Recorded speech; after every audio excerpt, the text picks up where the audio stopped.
Bonjour, ça va? Moi ça va, je suis Rémi. And this is lesson 4, leçon 4. Last time we talked about how to say I am American. And because many of you are not American, how would you say I'm not American? Well, you probably know all you need to know in order to say that. You know how to say I, which is je. You know how to say am, suis, S-U-I-S. And some of you may remember how to say not, which is pas, P-A-S, and the S being silent in this case. So logic, if you follow logic, it should be je suis pas américain. And if you say that, you will be understood. It's not quite right though, and it's in between. It's in between proper French and French that is spoken on the street or by young people. And in many languages, people like to shrink things. For example, in English, I am not going to becomes I am gonna. While in French, they drop letters as well. And in this particular case, we're going to drop the E in the je. Instead of saying je, we're going to drop that E. It's really not necessary because the J sound in French already has that sound. And so we're going to use the J apostrophe that I talked to you in the very first lesson. I told you there's two ways of saying I. It was J and J apostrophe. So we're going to and here we go, we have J apostrophe, and then we just plug the S-U-I-S, and now we have, what do we have? You're telling me, well, Remy, that sounds, that looks bizarre. How do I say that? You say je suis américain. Or if you want to say I'm not American, je suis pas américain. Ou je suis pas américain, if you want to do the little link there. Je suis pas américain. And that works. Is it proper French?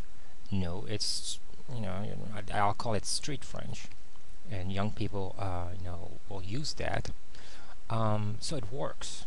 Not only does it work, but it's easier. Now, what is the proper way? Now, for those of you who, and I know you've written me messages, you're in school, high school or college, you probably want to go with the proper way of saying it, and it's a little bit complicated, and I will tell you what it is. It is je, ne, N-E, and the E here is pronounced, it's the natural sound of the E in French, which is E, like in je, remember? Je, ne, suis, you're familiar with, and pas, P-A-S, you're familiar with. So they really use two negations, ne pas, je ne suis pas américain, or if you're a lady, a gal, a girl, it's je ne suis pas américaine. Remember, American, if you think of Ken and Barbie, or Barbie and Ken, Americaine. So there you have it. Now, how would you say you are not American? Okay. Well, again, you have a choice between street French and the proper French. And street French is easier, so we're going to do the same thing. We're going to take the you, familiar you, remember, the you that you use for friends, people you're familiar with, friendly with, and that's tu, tu, okay. And then we're going to drop that you, literally, and now you have T apostrophe, and you remember how to say R in you are. Okay, that's tu es.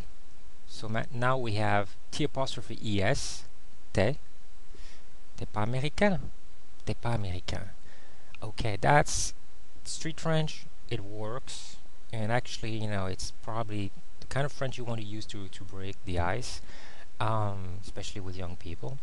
So that works. And so now we not only know how to say I am American, or we know to say I am not American, you are American, or you are not American. And you can change that American that I keep using. And if you're Australian, it's Australien. Grab your dictionary and plug whatever nationality you happen to be, and now you're in business. And I'm going to end this lesson here. I'm going to make another one pretty soon. I know I've been running late, and certainly I appreciate all your messages. A bit overwhelmed with them.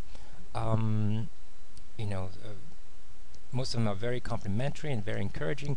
Some are questioning me, about details and where I'm going with this. And what I get is, French is a difficult language. I am not arguing with that. And most languages, as a matter of fact, are difficult. Ask the Japanese how they like to learn English. I'm told for many of them it's a nightmare. But that's not the point here. The point is that there are many similarities between languages, and we focus on that, and we focus on the very basics, and we go over the basics again and again. And before you know it, your brain is an amazing supercomputer that you were born with, and it can do amazing things. You just have to tell it that this is needed, because your brain has a way to discard what it thinks is not needed. And so I've been. Some people have asked me, how do I make progress in French? Because I don't speak it because I don't have anybody to speak it with. What I used to do when I was younger, I would go to English-speaking movies with subtitles, with French subtitles. That's how I learned a great deal of my English. Because what you do here is that you tune your ear to the French language, and that's very important, because it's one thing to be able to speak a language, but it's another thing to understand the native speakers, with various accents. That's difficult, and your brain has to tune in. And at first, when you hear a foreign language, I don't care what it is, it sounds like gibberish. It sounds like over time you start picking up words. Okay, je suis, tu es, the very things that we're learning here, and you will be surprised after a while how much you can pick up. It's a long and arduous process, but especially if you're not in a situation where you have to speak the language. But again, the brain is amazing, and I have known people who came to France knowing zero French, zero, and within a month they were just about fluent. It's amazing, because they had to do it because they had to work, and it was a matter of survival. And it's like training a muscle, and if you let your body know that, well, we're going to need that muscle, it's a matter of survival. It's amazing what one can do. But even if that's not your situation, trust yourself, and be prepared to make a lot of mistakes, and that's how one learns. And it's for the lack of trying that you will not succeed. So until the next lesson, au revoir.